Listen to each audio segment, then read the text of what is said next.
The air tasted like pennies and chalk. Noon in the Oklahoma panhandle, and the light had gone copper. Not the copper of sunset, but the sick flat copper of a sky that had forgotten how to be blue. No birds. The chickens had crawled under the porch an hour ago, though no cloud was visible. Static crackled in a child's hair when you combed it. A man stood at the edge of his yard where a rough circle of green rose from the dead ground. Broad leaves, thick stems, a wall of plants that had no business being alive in country, where wheat had given up and the topsoil had left for Kansas. He was tying rags to stakes and watching the way they moved. On the northwest horizon, a brown line was beginning to rise. Milo Vangen had buried his wife in January, and the dirt that covered her coffin was the last clean soil he remembered seeing. By March of 1935, the claim outside Boise City had become something between a farm and a grave. Randy died coughing, not the sharp cough of a cold, but the low, wet sound of lungs that had breathed too much of the ground itself. The doctor from Guymon said dust pneumonia. He charged $4 for saying it and left before the wind picked up again.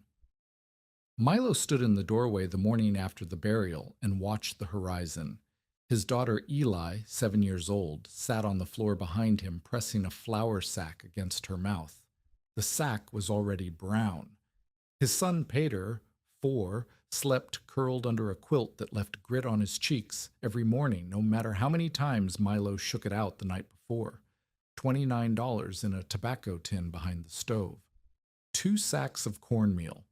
1 milk goat tied to a post that leaned 15 degrees from the last blow. 1 mule named Parrish who had stopped eating oats a week ago and stood in the yard with his ears flat, breathing through a rag Milo tied across his muzzle. $6 owed to the feed man in felt.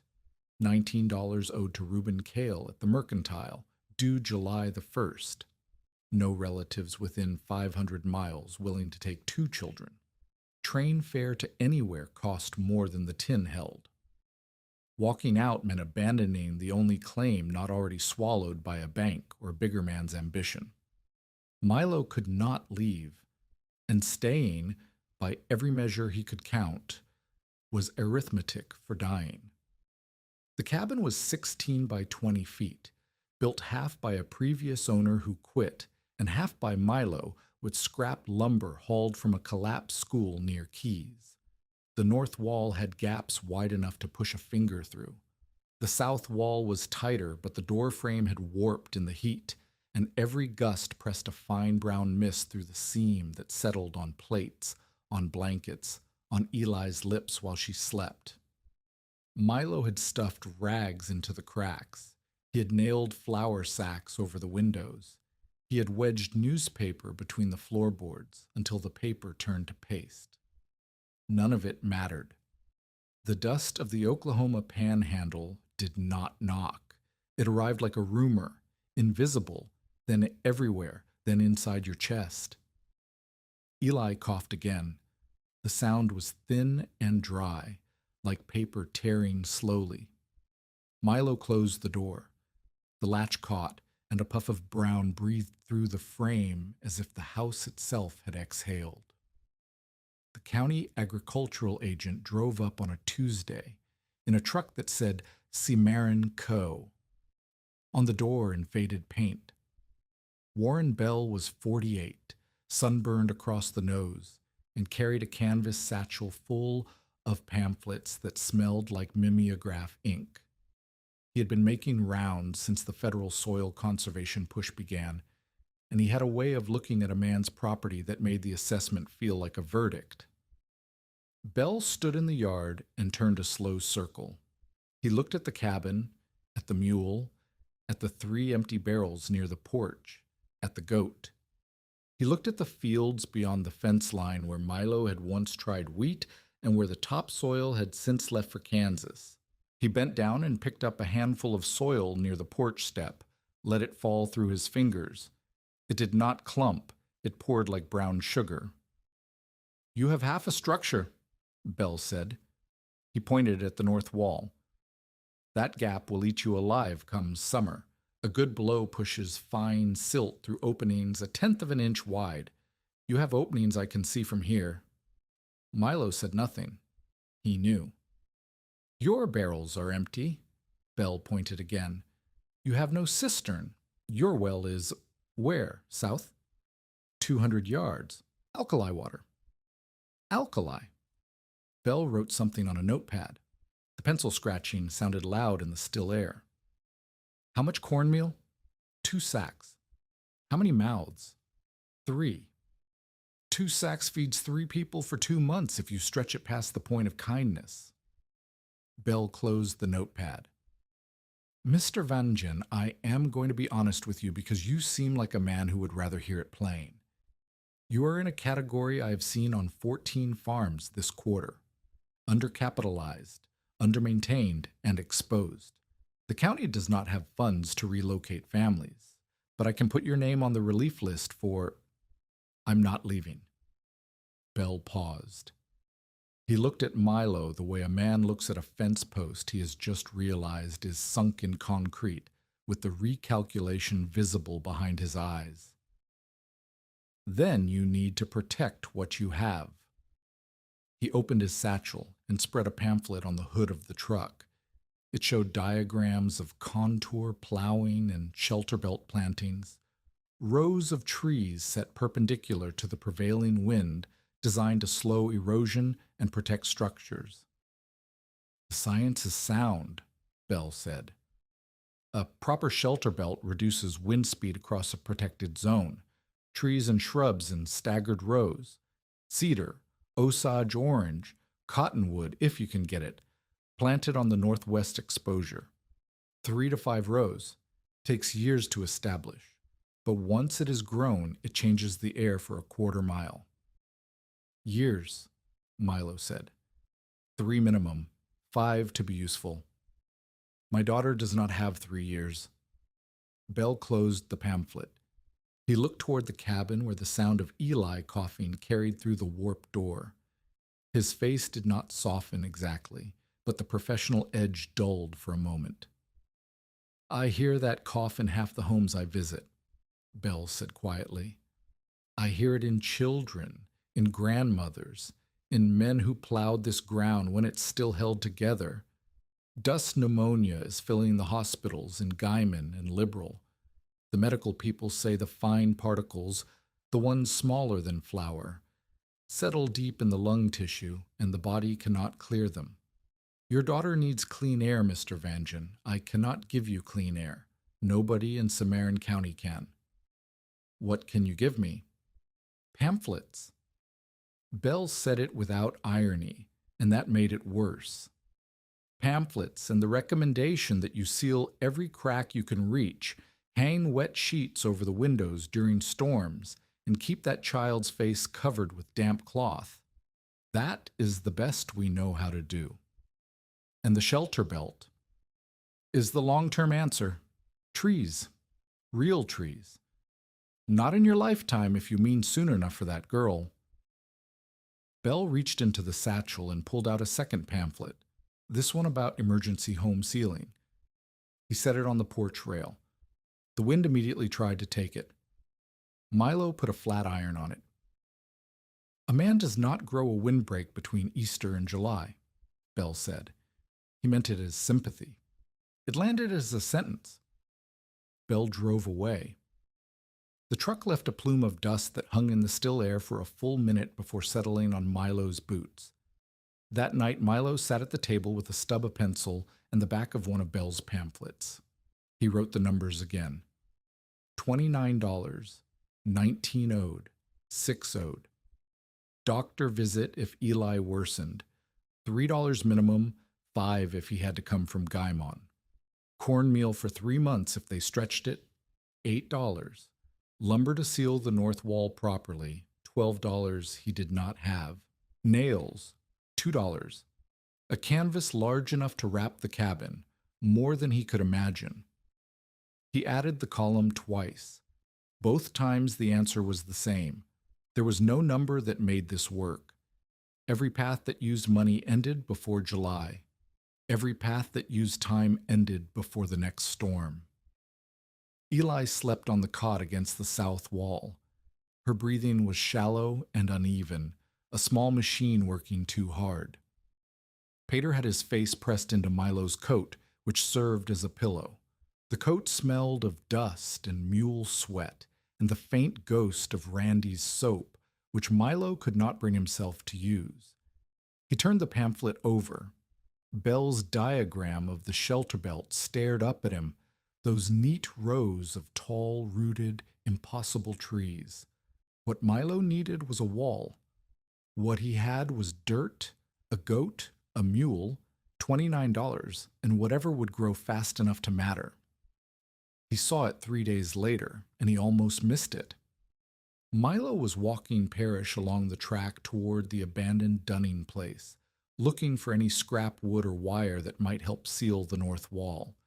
The wind was steady but not fierce, 10 or 15 miles an hour, enough to keep a haze of fine dust rolling at ankle height like brown fog. Parrish walked with his head down and his rag muzzle dark with moisture from his own breath. Near the broken fence line, a tumbleweed skeleton had caught against a wagon wheel, half buried in the dirt. Milo had seen 1,000 tumbleweeds. He walked past this one, then stopped. On the windward side of the wheel, dust was piled in a smooth ramp nearly a foot high. On the leeward side, the ground was almost clear. Not clean, nothing was clean, but visibly different. The tumbleweed and the wheel together had created a barrier just wide enough, just rough enough, to make the wind stumble. And when wind stumbles, it drops what it carries. Milo crouched and ran his hand through the dust drift on the windward side. Fine, powdery, the stuff that got inside lungs and under doors and into flour sacks. It was here, piled against a dead weed and a broken wheel, instead of somewhere else. His father's voice arrived without invitation.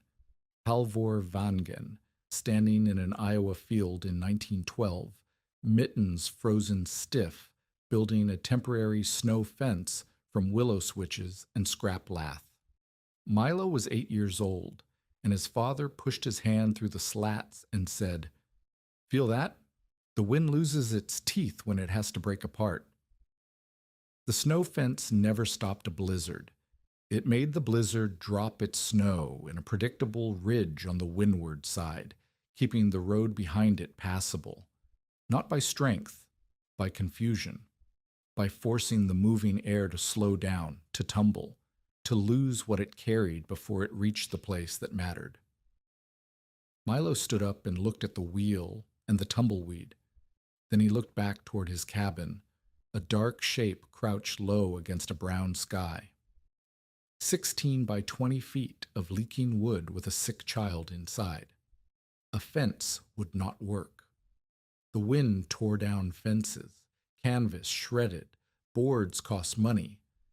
But something that grew, something tall, something broad-leaved, something that could put roots into this dead ground and rise fast enough to make the wind break apart before it reached the cabin.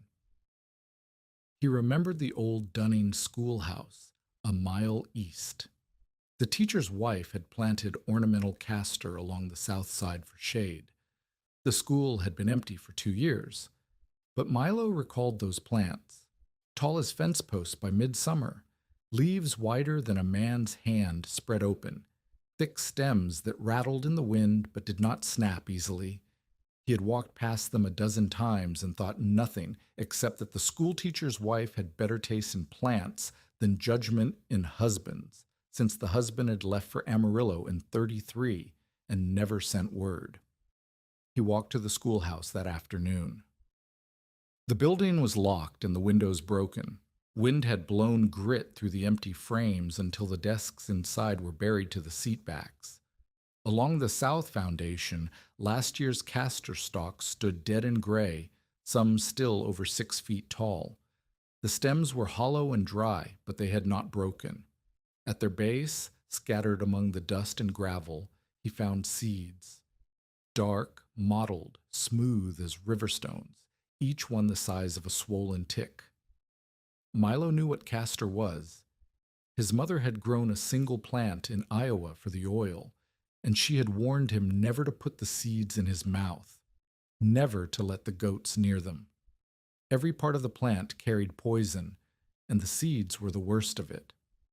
A handful could kill a grown man. She told him this with the same matter-of-fact voice she used to explain that the well had to be covered or the foxes had to be kept from the chickens. Not fear, but respect for a thing that demanded careful handling. He filled his hat with seeds anyway. Then he stood in the schoolyard and did the arithmetic a different way.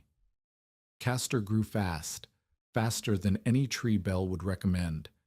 In warm soil with even modest water, the plants could reach 8 or 10 feet in a single season. The leaves were enormous and overlapping. A ring of them, planted far enough from the cabin to give the dust room to drop, thick enough to force the wind to break apart, it would not stop a black blizzard. Nothing stopped a black blizzard, but it might slow the wind enough that the cabin sat in a pocket of calmer air, the way the leeward side of that wagon wheel sat cleaner than the rest of the field. He designed it in his head on the walk home. A ring, not a straight line, because the wind in the panhandle did not always come from the same direction. 50 feet out from the cabin walls, far enough that the dust would drop before reaching the house. 3 staggered rows, each plant spaced 2.5 feet apart, gaps offset like shingles on a roof so no straight path existed for the wind to knife through. Gray water from the wash, manure from the goat pen. Every barrel he owned filled and rationed. The risk was a column of numbers, too. Water spent on plants could not be spent on drinking. Time spent planting could not be spent sealing the cabin. If the castor failed, if a late frost killed the seedlings, if the soil was too dead, if the wind tore them out before they rooted, he would have wasted seed, labor, and weeks he could not get back. And the seeds themselves were a danger. Eli could not touch them. Pater could not play near them. The goat had to be fenced away from the ring entirely. He was betting his children's summer on a circle of poison plants that might grow tall enough to confuse the wind. Parrish snorted through his rag muzzle and pulled toward home. Milo adjusted the hatful of seeds against his chest and walked. Nora Treadwell stopped her wagon at the edge of Milo's yard on the morning he began marking the circle. She had a bucket of well water she was bringing to the Kessler place, and she watched Milo from the seat with the expression of someone trying to decide whether what they were seeing was industrious or insane. Milo had tied a rope to the porch post, measured 50 feet, and tied the other end to a stake. He walked the full circumference, dragging the stake through the dirt to score a circle around the cabin. Then he came back with shorter stakes and began hammering them into the line every 2.5 feet. The mule watched from the shade of the porch overhang, unimpressed. "What are you building?" Nora asked. She was 39, dry-voiced, and had 5 children in a cabin slightly larger than Milo's, 1.5 miles east. Her husband had gone to Colorado for work in February and sent 1 letter with $6 in it. No letter since. "A wall," Milo said. "Out of what?" "Castor." Nora set the bucket down slowly, as if the word itself was something she needed to handle carefully. "Castor bean." "Yes." "The plant that kills livestock." "If they eat it, the goat stays fenced." "Milo." She climbed down from the wagon and walked closer. Her boots left prints in the scored circle. "You are planting a ring of poison around a house with 2 children inside." "I am planting the wall where the wind reaches first. Walls are boards. Boards do not grow while I sleep." "And what happens when Pater puts a seed in his mouth? What happens when the goat finds a leaf you missed?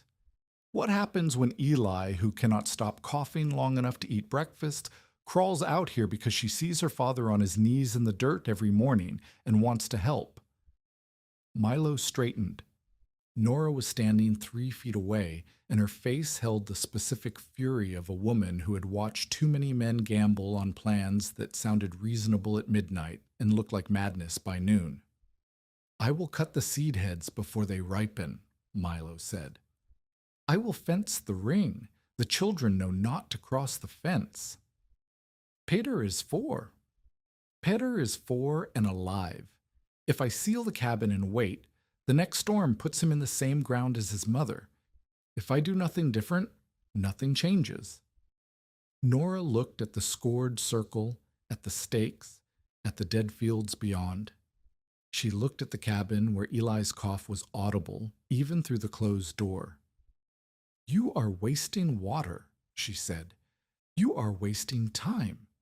Every woman between here and Boise City is sealing windows and digging out wells and praying for rain, and you are growing a poison jungle. She picked up her bucket and climbed back onto the wagon. But she looked back once, and the look was not contempt. It was the expression of a person watching someone walk toward a cliff and being unable to decide whether to shout or follow. The gossip started at Cale's store within the week. Reuben Cale ran the only mercantile that extended credit between Boise City and Felt, which meant he knew every farmer's balance, every missed payment, and every desperate purchase. He was 52, built heavy across the shoulders, and had a voice that carried farther than most men intended their words to reach. Milo Vangen is growing himself a poison jungle, Reuben said to 3 men waiting for kerosene near the counter.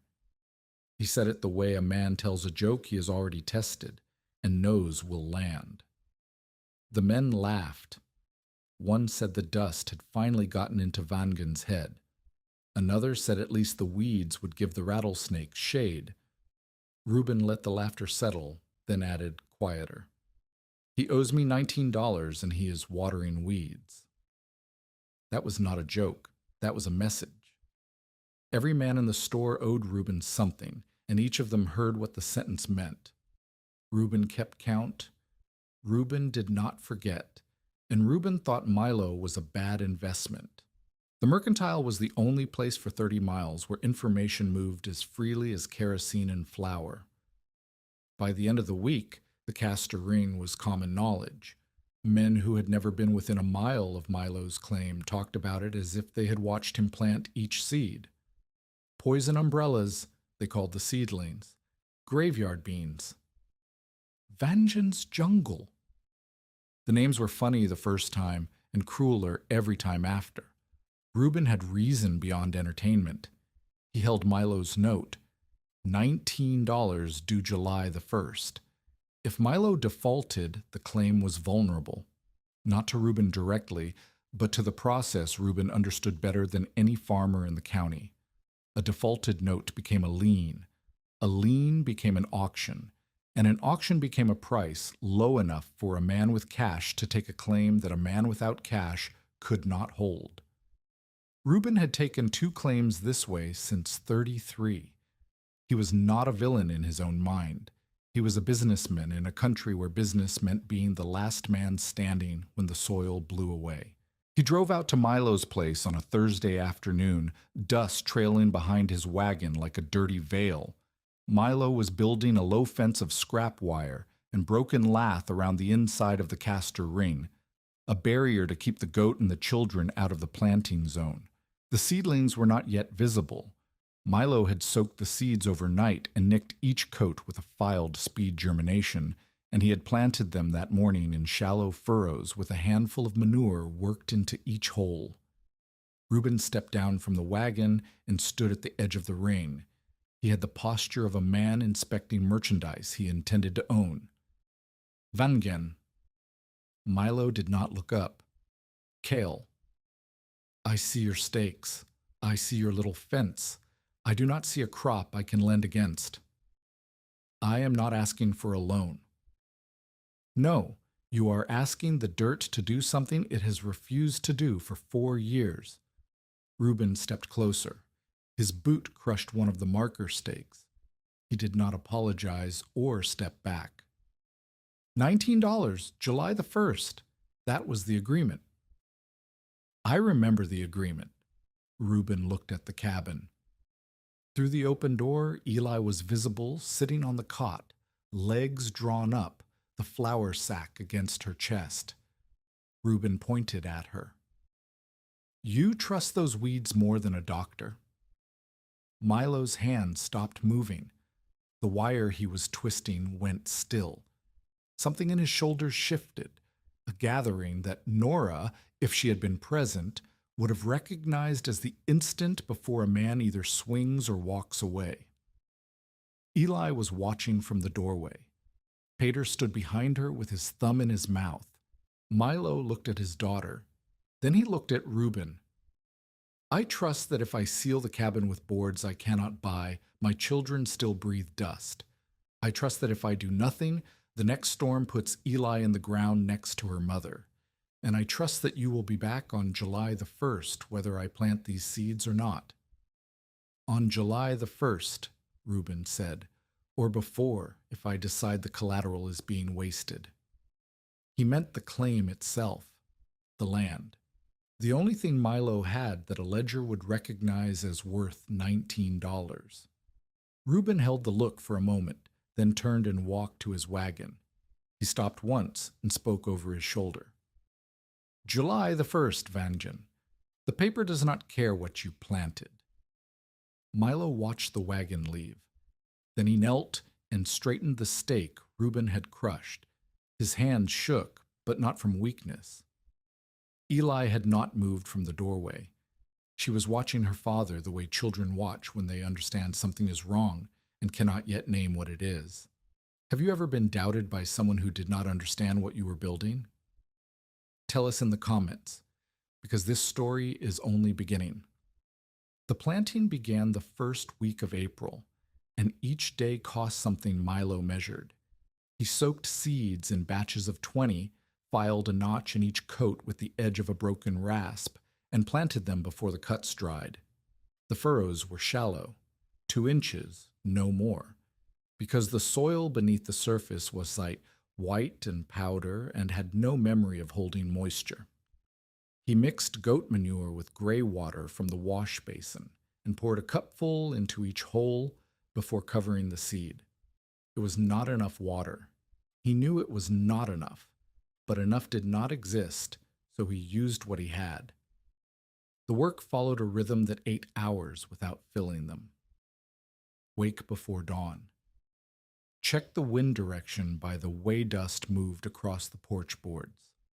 Pump water, 40 strokes for a full bucket, each stroke pulling against rust and alkali, and carry it to the ring.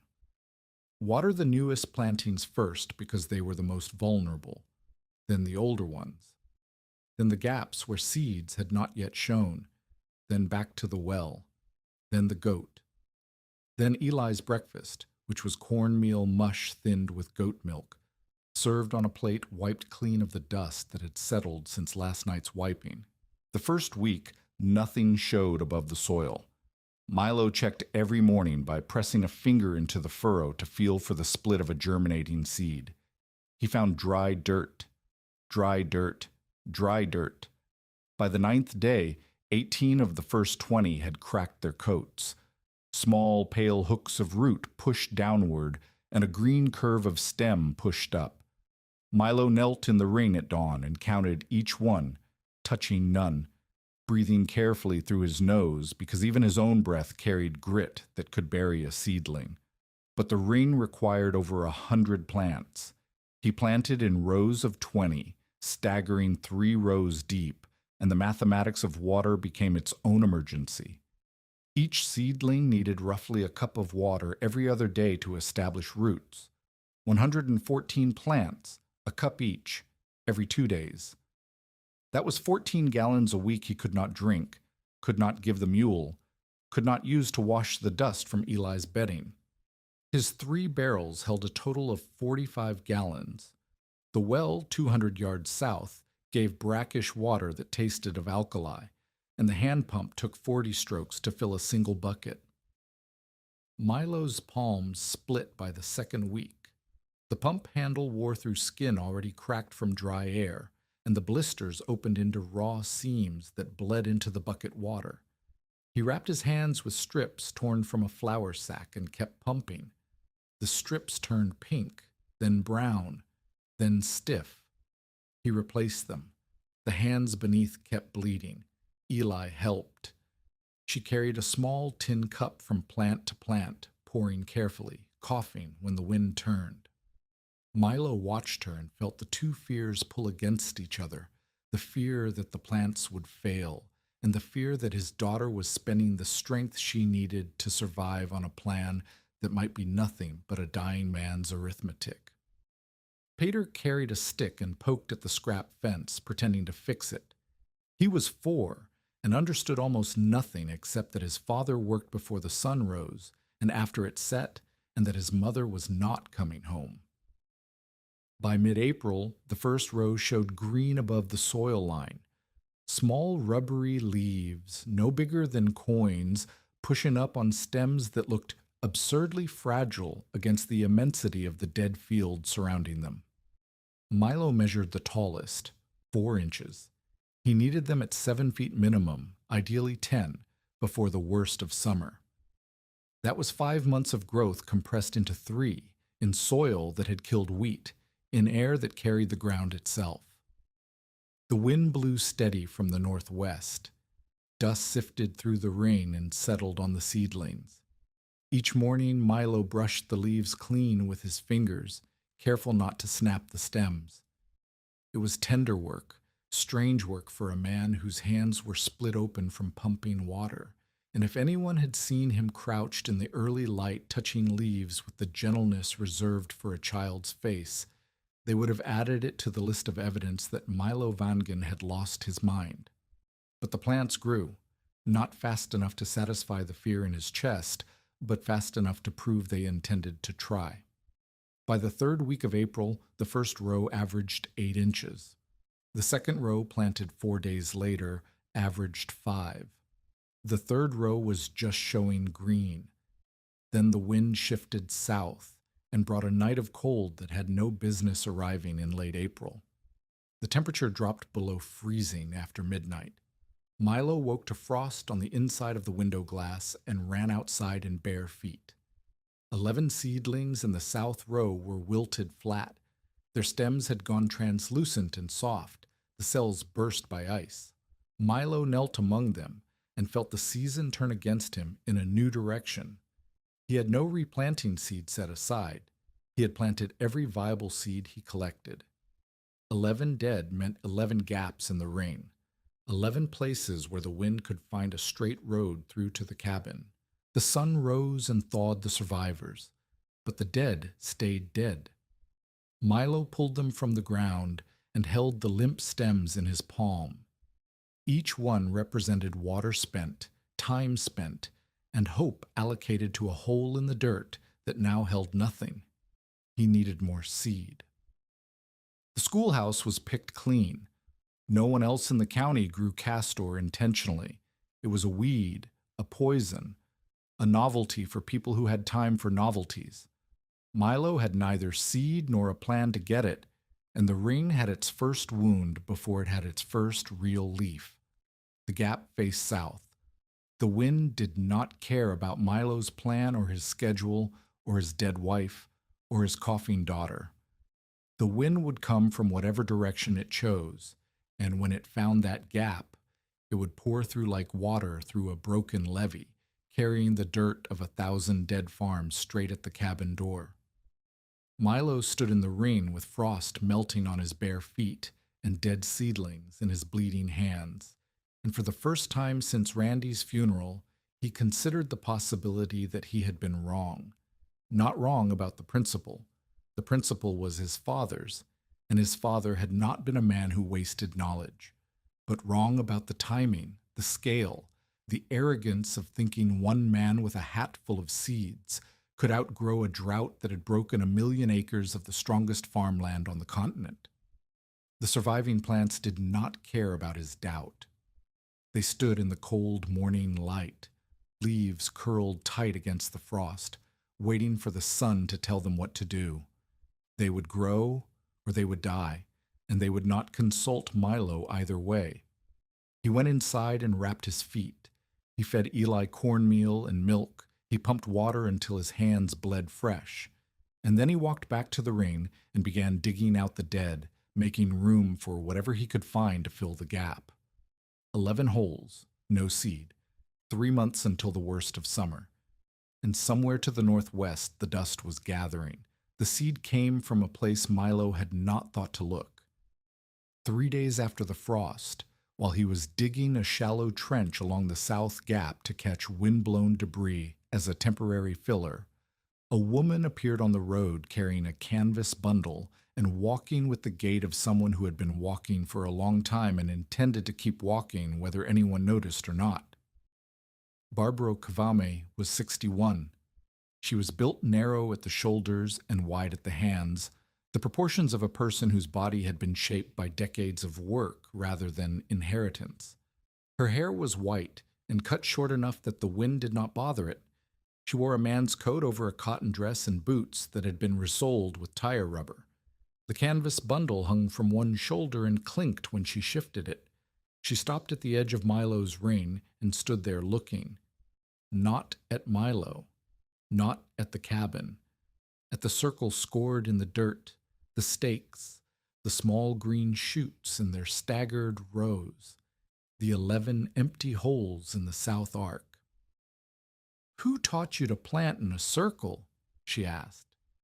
Milo looked up. He had not heard her approach, which meant either the wind had carried the sound or he had been too deep in his own worry to listen. "Nobody taught me. I worked it out." "You worked out a windbreak ring." She said it without inflection, the way a person reads a sentence back to confirm they have heard it correctly. "Something like that." Barbaro set the canvas bundle on the ground and knelt beside the nearest row. She studied the spacing between stakes. She looked at the offset pattern of the 3 rows. She reached down and touched the soil near a seedling's base, rubbing it between her fingers. "Your circle is too honest," she said. "What does that mean?" "It means the wind likes a straight road through honest work. You have your rows offset, which is correct, but you have them evenly offset. Every third gap lines up with every third gap in the next row. The wind will find that pattern before you do." Milo looked at his stakes. He had measured carefully. 2.5 feet between each plant, gaps staggered by half. He thought it was thorough. Barbara was telling him it was predictable. "Who are you?" he asked. "Barbara Kvame. I worked for a nursery crew on the Kansas Pacific Line in 1908. We planted windbreaks along the rail cuts to keep snow from burying the tracks. Cedar, osage, cottonwood, whatever would root. I cooked for the crew and learned the rest by watching men who knew what wind does when it meets a wall." She opened the canvas bundle. Inside were cuttings, sunflower stalks, dried brush, a few handfuls of rough sorghum seed, and at the bottom, wrapped in a scrap of newspaper, a fistful of castor seeds. "Where did you get those?" Milo asked. "From a ditch near the Kessler place. Castor grows where people do not want it. That is part of its talent."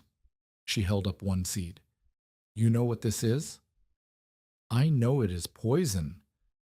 "Everything useful is dangerous to someone. Water drowns, fire burns. This plant grows when nothing else will, and it grows tall enough to change the air. You know that, or you would not have drawn a circle around your house." She stood and brushed her knees. She looked at the 11 empty holes in the south arc. "I can fill your gaps," she said, "and I can show you what you are doing wrong. But I am not charity, Mr. Vangean.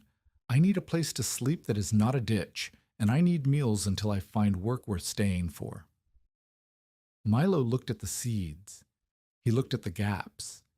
He looked at Eli, visible through the cabin door, pressing the flour sack against her mouth. "There is a cot," he said. "The meals are cornmeal." "I have eaten worse." That was how Barbro Kvame came to Milo Vangen's claim, not as a savior, not as a wandering saint, but as a practical woman who recognized competence when she saw it and had no patience for watching it fail from correctable mistakes. She taught him 3 things in the first week, and each one changed the ring. The first teaching was staggered density. Barbro walked the full circumference on her first morning and stopped at every 3rd stake.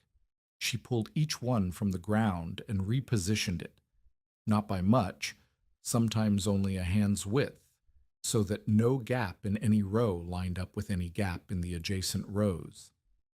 The pattern she created was irregular, almost random looking, but when Milo stood at the windward edge and sighted down the rows, he could not find a single clear channel through all 3 lines. "Wind is lazy," Barbro said, pressing the last stake into place. "It takes the easiest road. If you give it no easy road, it breaks apart looking for one, and broken wind drops its load." She had him tie rags to stakes at 6 points around the ring and watch them in the afternoon breeze. The rags on the windward side fluttered hard. The rags on the leeward side barely moved. But 2 rags in the south arc, near the frost gaps, snapped sideways with force that meant the wind was accelerating through the openings like water through a narrow pipe. "Those are your wind knives," Barbro said. "Every gap that lines up with the wind becomes a blade. 1 gap you can tolerate, 2 gaps that align, and you have cut a door for the storm to walk through." The second teaching was sacrificial roughness. Barbro gathered dead brush, broken lath from a collapsed fence, dried sunflower stalks, and anything else that was rough, fibrous, and willing to stay where it was placed. She packed this material at the base of the castor ring, between the plants and slightly on the windward side, creating a low, ragged barrier at ground level. "The leaves will not fill in for weeks," she said, tamping brush into the soil with her boot. "Right now your ring is bare legs with hats. The wind goes under. This brush catches the first layer of dust before the plants are tall enough to do the work." Milo knelt and felt the difference immediately.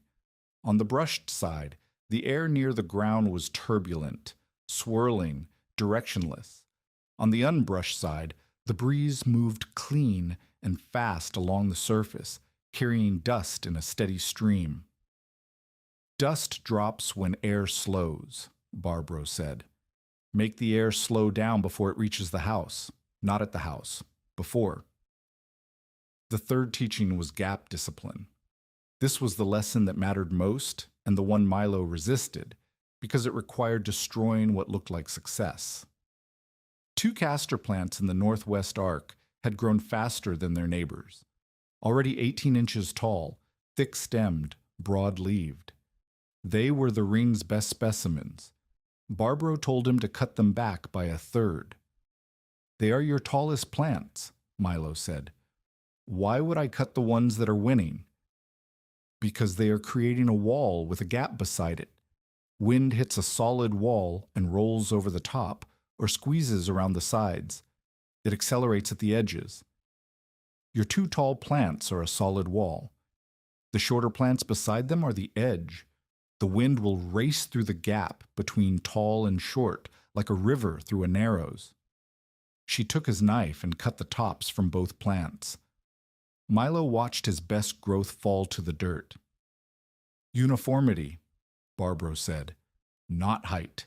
The ring must be 1 height, or the wind will find the low places and make them into doors." She was right. Milo saw it when he checked the rags the next morning. The wind knives in the south gap were still sharp, but the acceleration near the tall plants had disappeared. The air moved evenly across the northwest arc for the first time. He did not forgive the cuts easily, but he understood them. The weeks passed in a rhythm of labor and fear, and the ring grew. By May the 10th, the first row averaged knee height. The stems had thickened and the leaves were spreading, broad, palmate, green as nothing else for miles in any direction. Against the brown of the dead fields, the ring looked alien.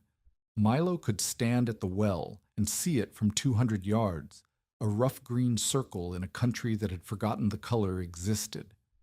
Barbro replanted the 11 frost gaps with her salvage seed and filled the spaces between castor plants with sunflower seed and sorghum. The sunflowers were safer, no poison in the stems or leaves, and they grew nearly as fast. The sorghum was shorter but dense, good for the base layer. The ring was becoming not a single species, but a layered wall, brush at the bottom, sorghum and sunflower in the middle, castor reaching for height.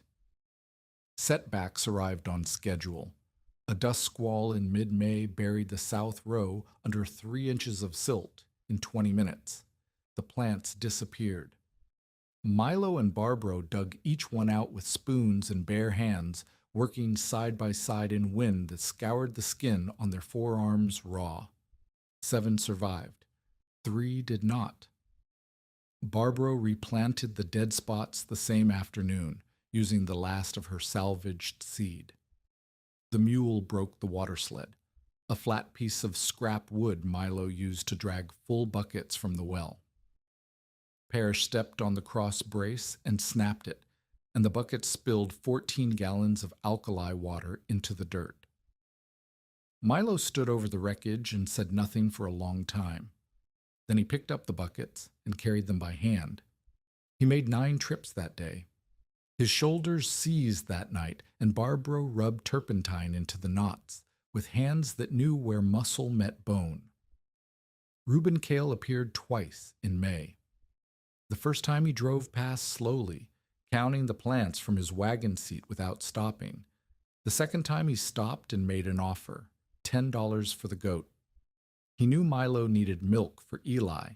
He knew the goat was the only reliable protein the children had. $10 would cover feed debt and leave 4 toward the note, but it would take the milk.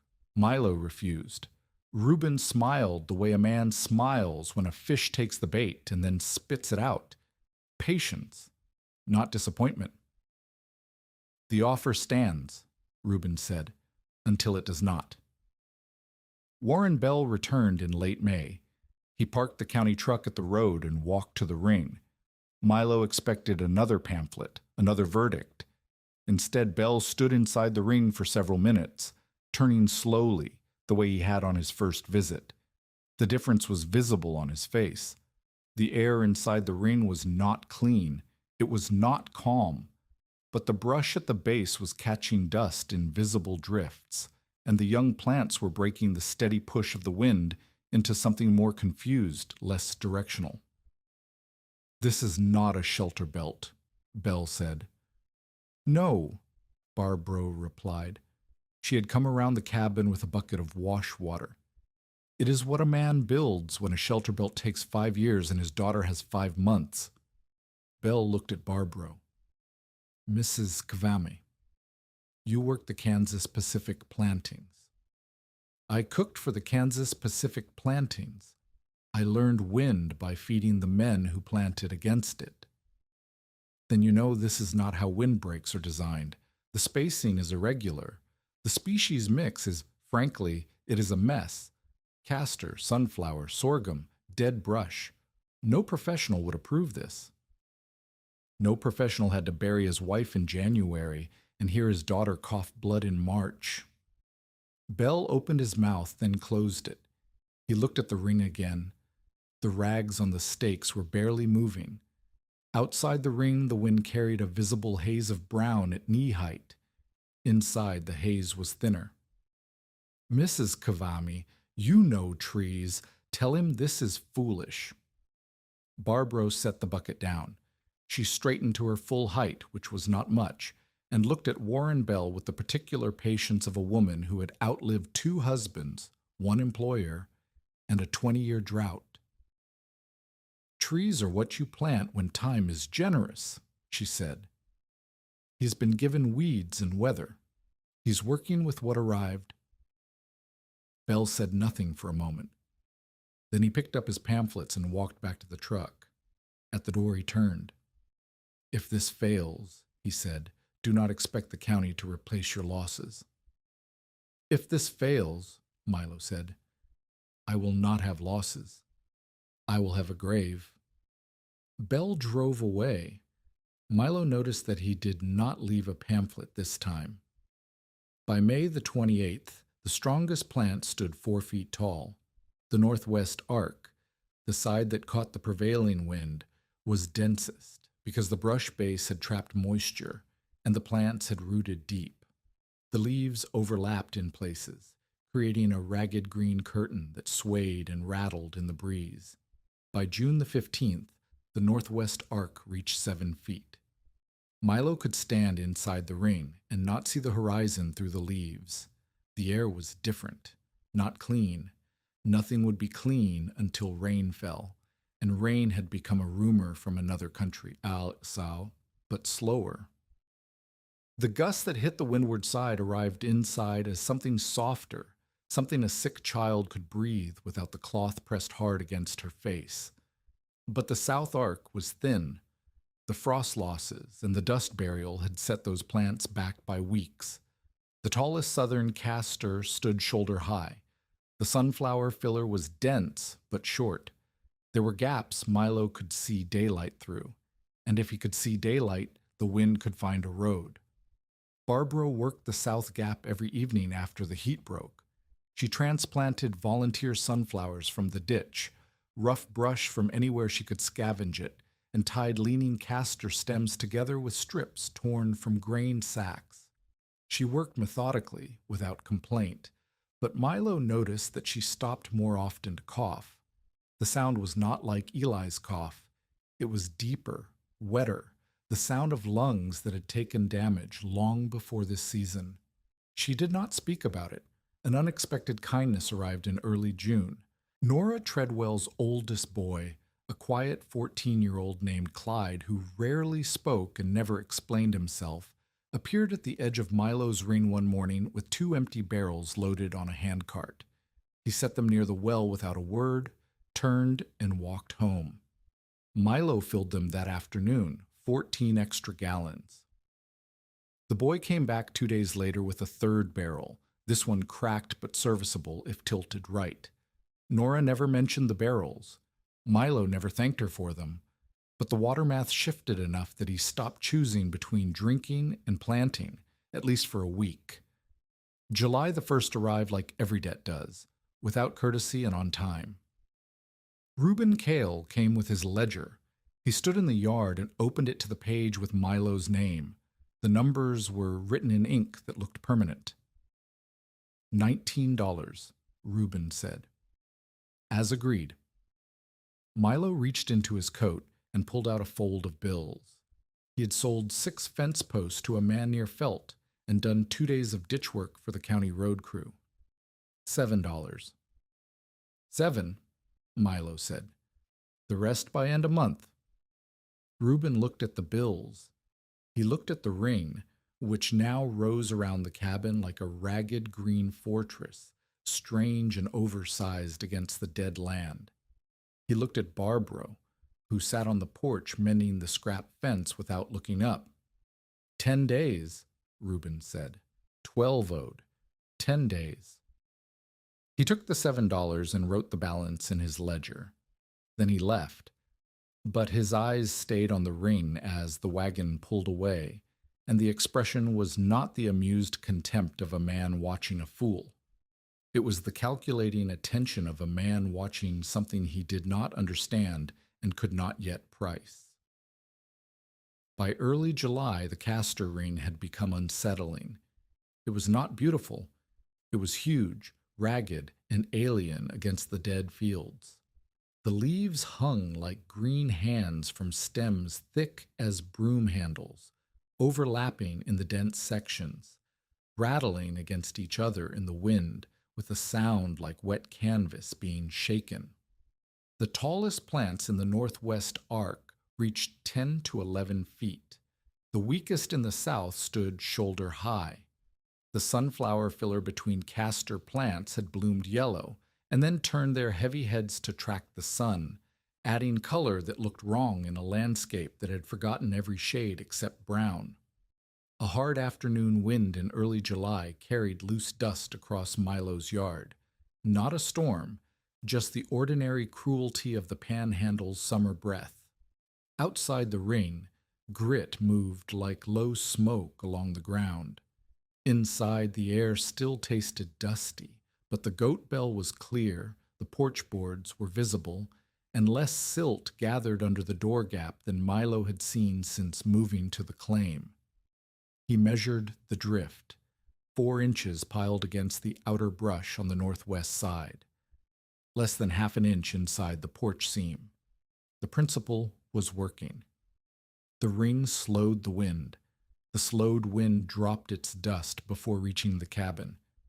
The brush base caught the heaviest particles. The staggered leaves broke the flow into turbulence that had no straight path through. It was not perfect. It was not clean. But it was measurably different from the unprotected field beyond the ring's circumference. Warren Bell returned and refused to call it success.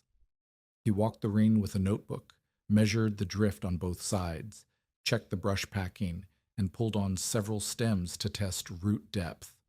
Then he stood in the yard and said what Milo expected him to say. A summer gust is not a black blizzard.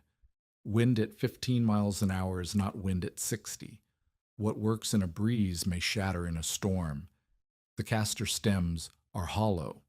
A sustained blow could snap them at the base and turn your ring into a pile of broken sticks with nothing between your cabin and the worst the sky can deliver. He was right. The method had only faced a small test. Milo knew it. Barbro knew it. The storm will not attack the strong side because you admire it, Barbro said that evening, sitting on the porch with her hands wrapped around a cup of water because she had stopped drinking the alkali without complaint, but Milo noticed she drank less each day. It will find the gap you forgave. Milo worked the southern gap until dark. He transplanted volunteer sunflowers and rough brush between castor plants. He stripped grain sacks into ties and pulled leaning stems together without snapping them, binding them into a denser mass that might hold when a single stem would not. The work was delicate and slow, and he cut his hands on the sack ties twice. The sky changed in the second week of July. The blue that had been pale all summer turned white at noon, then copper in the evenings. Static crackled in Eli's hair when Milo combed it. The goat stamped and pulled at its tether. Reports came from a man passing through on the road from Gaimon. Livestock found dead with dust packed in their nostrils and mouths. A family east of Boise City had sealed their cabin so tight against a blow that the stove backdrafted and filled the house with smoke and silt simultaneously. Something was building. The land could feel it. The animals could feel it. Barbro sat on the porch in the evenings and watched the northwest horizon with the expression of someone waiting for a guest she had met before and did not want to see again. "How bad?" Milo asked. "I do not know bad," Barbro said. "I know wind, and the wind is gathering its patience." The storm arrived on a morning that began wrong and kept getting worse. Milo woke before dawn, and the first thing he noticed was silence. Not quiet. Silence. No wind. No dust ticking against the window glass. No creak from the cabin walls flexing in the gusts that normally started before sunrise. The air sat on the land like something held in a closed fist. He stepped outside. The sky was the color of old brass. No birds. Parrish stood at his post with his ears flat and his body trembling. Not from cold, but from something the mule understood that Milo could only feel at the edges. The goat had pressed herself against the cabin wall and would not move toward the trough. Barbro was already up. She stood at the northwest edge of the ring, looking at the horizon. When Milo reached her, she did not turn. "There," she said. A brown line sat on the northwest horizon. Not clouds, not haze. A wall. It stretched from one edge of the visible sky to the other, and it was moving. Not fast, not yet, but with the steady advance of something that had no intention of stopping. How long? Milo asked. 2 hours, maybe 3. Depends on the front behind it. What do we do? Wet every cloth in the house. Fill every vessel. Seal the door with rags and mud. Bring the goat inside if you can drag her. And pray that your south gap holds, because if it does not, the storm will pour through it like grain through a broken sack. Milo ran. He pumped water until the 3 barrels and Clyde Treadwell's donated barrels were full. He soaked every flour sack, every rag, every piece of cloth he owned. He packed mud from the wash basin into the north wall gaps with his bare hands, pressing it into the cracks until his fingers were raw. Barbro tied the goat's rope short and hauled the animal onto the porch, where it brayed and kicked and refused to be comforted. Eli sat on her cot, holding Pater's hand and watching through the open door as the brown line grew taller. By mid-morning, the line filled a quarter of the sky. It was not a line anymore. It was a cliff, a vertical wall of brown and black rising from the ground to a height that made the word tall irrelevant. The base was dark. The top boiled and churned with shapes that looked like fists opening and closing. Barbro closed the door and stuffed wet rags under the gap. She hung damp sacks over the windows. She put a wet cloth over Eli's face and tied it behind her head, loose enough to breathe through, tight enough to filter. She did the same for Pater, who cried and pulled at the cloth until Eli held his hands. "Listen to me," Barbro said to Milo. "When the wind hits, the south gap will tell you what happens next. If you hear a whistle, a high sound like a kettle, the gap is funneling wind. You and I will go out and brace it with whatever we can carry. If you hear nothing, the ring is holding and we stay inside. You should not go out in that. I have been in worse wind than this. Your lungs? My lungs are my concern. Your daughter is yours. Now tie this." She handed him a rope, 20 feet of hemp, frayed but sound. She tied one end around her waist and handed the other end to Milo. "If we go out, we stay connected. The visibility will be less than an arm's length. If you let go of this rope, I will die in your yard, and you will not find me until the storm clears." Milo tied the rope around his own waist. His hands were steady. The steadiness surprised him. The first gust arrived at 11 in the morning. It did not build. It slammed. The cabin shuddered. Dust exploded through every crack Milo had sealed, through the mud, through the rags, through the newspaper, through seams he had not known existed. The air inside turned brown in a single breath. Eli coughed hard enough to bend double. Pater screamed, and the scream was muffled by the cloth on his face. Then the sound of the ring. It came through the walls like a low roar mixed with a hissing rattle, the sound of millions of leaves being hit simultaneously by wind carrying the weight of the ground. The castor plants took the first blow across their broadest faces. The stems flexed. The leaves tore at the edges.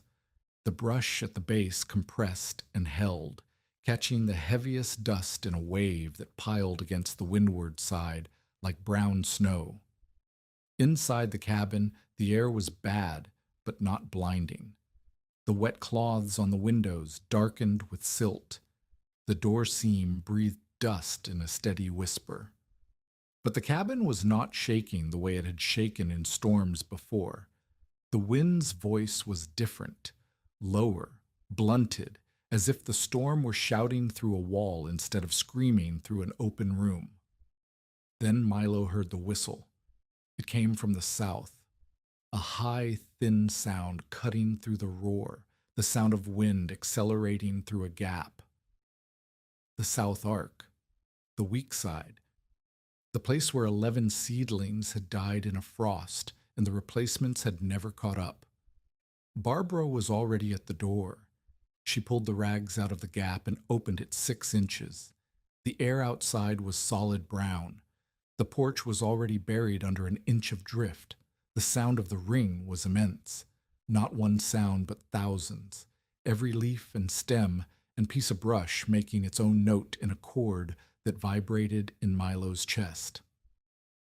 "Now," Barbara said. They went out connected by the rope. Milo could not see the ring from the porch. He could not see the ground clearly past his own feet.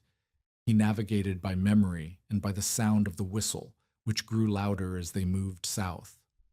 Barbara was behind him, one hand on the rope, the other carrying wet sacks and 2 pieces of broken lath she had grabbed from the porch. The south gap was worse than the whistle suggested. 2 castor stalks had snapped at the base. A third leaned at a sharp angle, its roots half pulled from the ground. The wind was pouring through the opening in a concentrated stream that carried dust at a velocity Milo could feel against the skin of his hands like coarse sandpaper. The air in the gap was moving fast enough to push him off balance. He shoved the lath into the ground on either side of the gap and stretched a wet sack between them.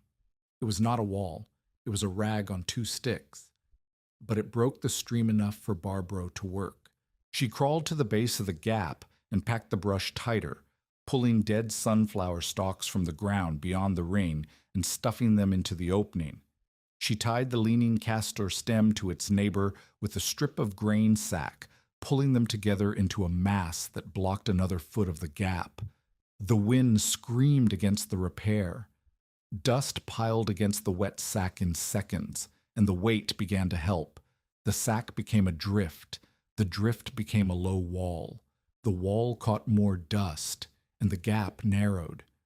Behind them, inside the cabin, Eli was coughing in a rhythm that sounded like choking. Pater had stopped screaming. Whether from exhaustion or calm, Milo could not tell and could not check. A shape materialized out of the brown air. Nora Treadwell, her youngest child, a boy of 3, name of Tommy, pressed against her chest, stumbled into the lee of the ring and collapsed against the outer drift. She had been trying to ride home when the storm hit full force. Her wagon was somewhere behind her, invisible. The horse had broken free and run. Milo pulled her inside the ring. The difference in wind velocity was immediate. Inside the green circumference, the air moved but did not assault. Nora's eyes were caked shut with dust. Tommy was breathing in short, rapid gasps through a rag so packed with silt it had turned to mud on his face. Milo cleared the rag and pressed a damp cloth over the boy's mouth. Nora said nothing.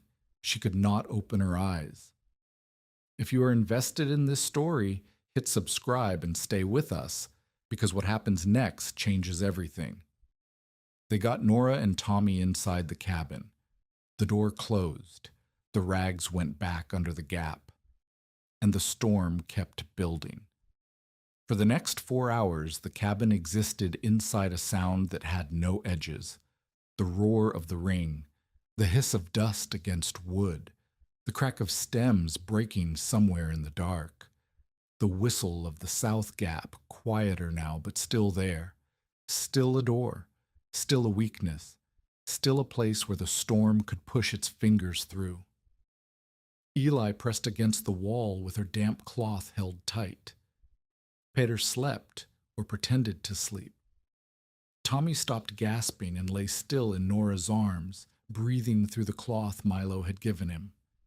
Nora wiped her eyes with water from the last clean bucket and saw the inside of the cabin for the first time. Dust covered everything: the table, the stove, the plates, the floor. But the dust was a film, not a drift, not the burial she had seen in her own home during smaller storms. A film that could be wiped, not shoveled. Outside, the ring was fighting. Every leaf that held was a surface catching dust that would otherwise have hit the cabin. Every stem that bent without breaking was a structure forcing the wind to slow, to turn, to lose what it carried. The 50-foot distance between the ring and the cabin was working. The dust that made it through the weakened south gap was dropping in the open space before reaching the walls. Not all of it, but enough that the difference between inside and outside was the difference between breathing and suffocating. Across the road, things Milo could not see were happening. The Treadwell shed, already weak, took the full force of the unprotected wind. Dust drifted against the door until the frame bowed inward.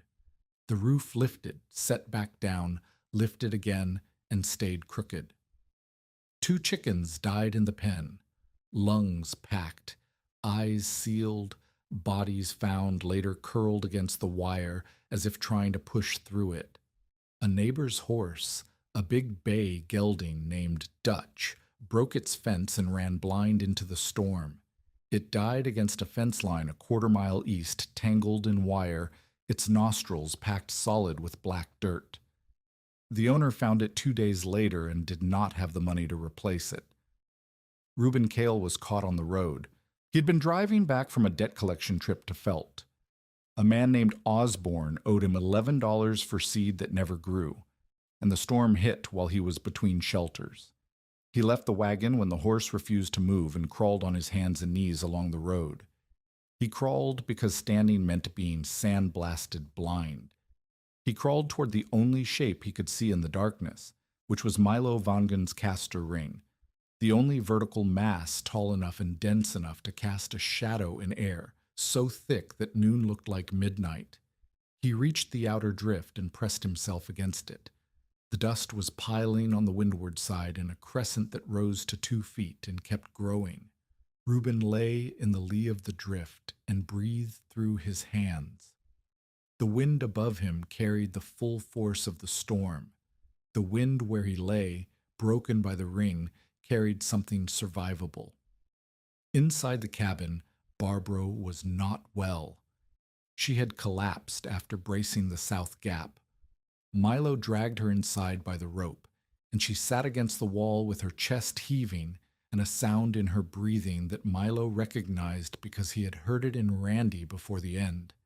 The deep, liquid rattle of lungs filling with something that was not air.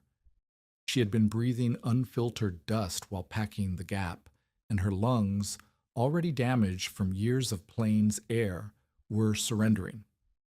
Nora, without speaking, took over Eli's care.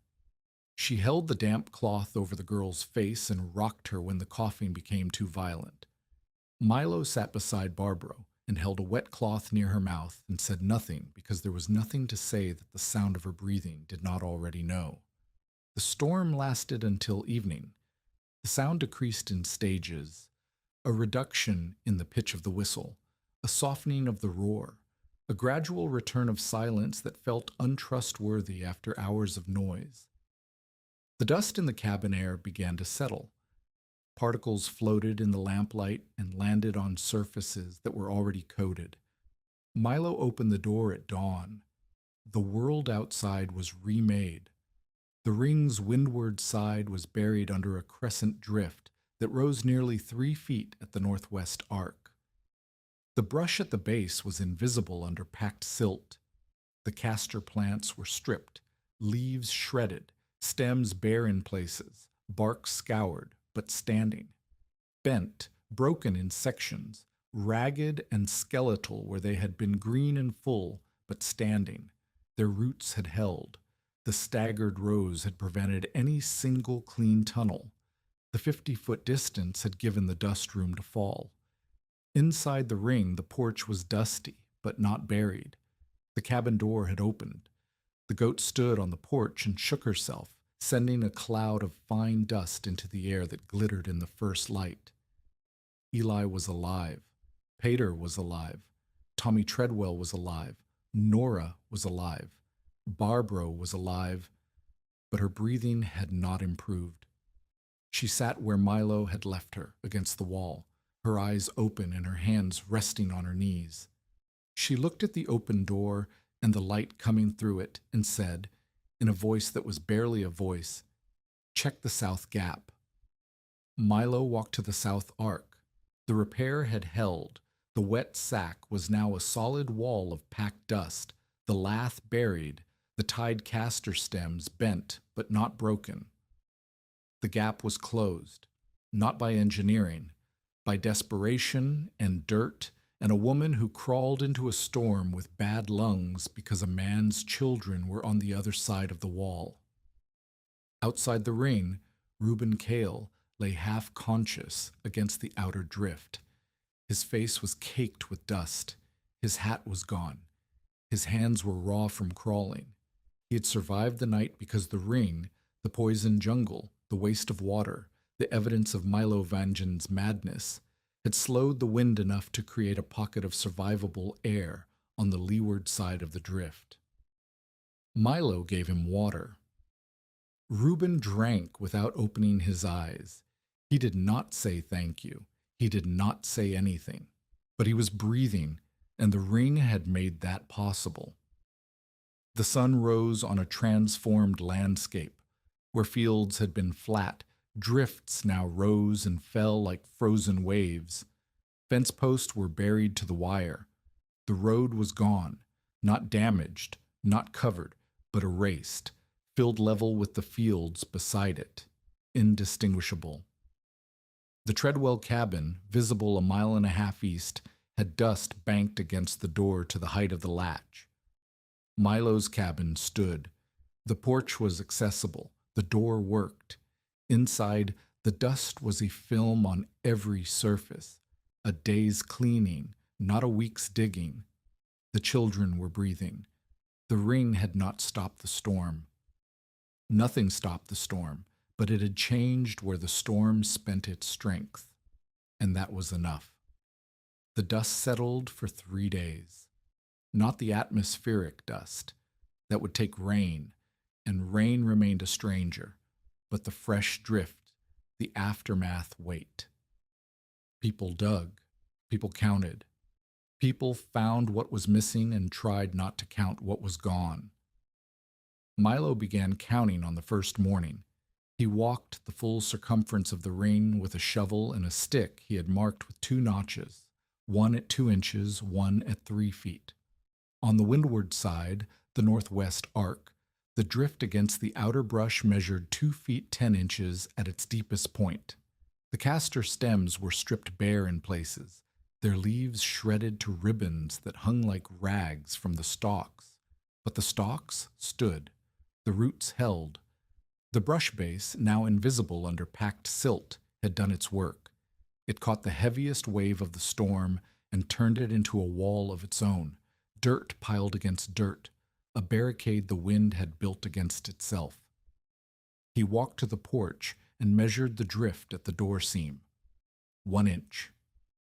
1 inch of fine silt against the threshold where, during the storm before Randy died, the drift had reached the latch and Milo had shoveled for 2 hours to free the door. 1 inch. He marked it on the shovel handle beside the 2'10" mark from outside. The numbers told a story that no amount of talking could have told. The ring had intercepted the storm's cargo and forced it to the ground 50 feet from the cabin. The distance worked. The staggered rows worked. The sacrificial brush worked. Even the south gap, braced with rags and desperation, had narrowed enough that the concentrated wind stream slowed to something the cabin could survive. Nora was the first outsider to confirm what the numbers meant. She had stayed through the storm night with Tommy pressed against her chest. By morning, the boy was breathing normally. Nora's eyes were swollen from the dust she had taken before reaching the ring, but she could see. She stood in the cabin and touched the table with one finger, drawing a line through the film of dust. "At my place," she said quietly. "The plates were buried. The flower bin is solid dirt. I could not open the door until Clyde dug it from the outside." She did not apologize. She was too shaken for that. Too close to what had almost happened to Tommy. too aware that she had dismissed Milo's ring as a poison jungle and then crawled into it to save her son's life. But her silence carried a specific weight that Milo recognized. It was the silence of someone recalculating everything they had said. She picked up Tommy and walked home. At the edge of the ring, she stopped and turned back. "The barrels," she said. "Clyde will bring more." That was not an apology. It was something more useful. It was participation. Warren Bell arrived on the third day expecting death. He had been making rounds since the storm, checking on families across the county, writing reports for the state agricultural office that cataloged damage in the flat, professional language of a man whose job required documenting catastrophe without reacting to it. He had seen 3 families whose cabins were drifted shut to the roofline. He had seen a dead horse in a fence. He had seen a woman carrying water 2 miles because her well had been buried. He carried a first aid kit and a clipboard, and the expression of a man who had been looking at wreckage for 3 days straight. He parked the truck at the road and walked toward Milo's place. Then he stopped. The ring was wrecked, but it was standing. The northwest arc rose from a drift that looked like a brown snowbank, 2 to 3 feet of packed silt leaning against stripped castor stems and compressed brush. The leaves were gone on the windward side, torn away, leaving bare stalks that stood like the ribs of a ship. But the stalks held the drift. The drift held the next layer of dust. The system, battered and skeletal, remained a barrier. Inside the ring, the cabin stood. The door was open. Eli sat on the porch step drinking goat milk from a cup. Pater was stacking small rocks near the fence. The goat chewed on something that might have been a rag or might have been an optimistic weed that had surfaced in the post-storm moisture. Bell walked through the ring and stood in the yard. He looked at the cabin. He looked at the porch. He looked at the drift on the outside and the film on the inside. He took out his clipboard, wrote several numbers, and then stood for a long time without writing anything else. "This was not a proper shelter belt," Bell said finally. Barbro sat in a chair Milo had pulled onto the porch for her. She had not stood without help since the storm. Her breathing was audible from 10 feet away, a wet, crackling sound that accompanied every inhale. She looked at Bell with eyes that held no anger, only the patience of a woman who had outlasted most of the things that were supposed to kill her. "No," Barbro said. "It was a desperate one." Bell looked at the numbers on his clipboard. Outside drift, 2 feet 10 inches. Inside drift, 1 inch. He looked at the stripped ring, at the packed brush, at the rags and lath still wedged into the south gap. Then desperation understood wind better than I did. He did not say it loudly. He did not make a speech. He said it the way a man admits he was wrong when the evidence is standing in front of him and his clipboard confirms it, quietly, without drama, because the admission itself was enough. "I will not write this up as a shelter belt," Bell said, "because it is not one. But I will write it as an emergency barrier that demonstrated measurable wind speed reduction and dust interception within the protected zone. I will recommend further observation." "Recommend whatever you like," Milo said. "I'm going to fix the south gap." Bell stayed another hour. He measured drift depths at 8 points around the circumference. He tested stem strength by pulling on 3 castor stalks. He examined the brush packing. He asked Barbro questions about the staggered spacing and the sacrificial roughness technique, and Barbro answered them from the chair because she could not walk to show him. Before he left, Bell said something to Milo that mattered more than the measurements. "I told you a man does not grow a windbreak between Easter and July. I was wrong. You did not grow a windbreak. You grew something else, something that does not have a name yet. But it worked, and I cannot argue with the shovel handle." The community came in 1s and 2s over the following week. A man named Embret Solheim, who farmed 40 acres north of Boise City and had lost his chicken coop and half his grain stores in the storm, arrived with a wagon and a question. "How did you do it?" Milo showed him. He walked Solheim around the ring, explaining the 3-row stagger, the offset gaps, the brush base, the distance from the structure. He showed him the stripped windward plants and the intact leeward ones. He showed him the drift measurements on the shovel handle. "The plants do not stop the wind," Milo said. "Nothing stops that wind. The plants make the wind slow down and drop what it carries. If you give it enough distance, 50 feet, maybe more for a bigger structure, the dust falls before it reaches the house." Solheim looked at the castor stems. "These are poison." "Every part. The seeds are the worst. I cut the seed heads before they ripen. I wear gloves. The children do not cross the fence. If you plant castor, you fence it and you watch it. If you do not want the risk, sunflower grows nearly as fast and the stems are thicker. Sorghum at the base. Brush to fill the gaps. Castor gives the height, but you can build the ring without it if you're careful with what you choose." Milo did not sell the method. He did not charge for the information. He drew spacing diagrams in the dirt with a stick and let Solheim copy them onto the back of a feed receipt. He gave away sunflower seed from the ring's surviving plants. The heads had dried in the post-storm heat, and the seeds were fat and viable. A school teacher named Mrs. Went came the following day with 3 older students. She asked whether children could help with planting. Milo said no one under 16 should work near castor seed heads, but children could plant sunflower and sorghum and pack brush. Mrs. Went wrote notes in a small book and asked whether Milo would speak to the parents' meeting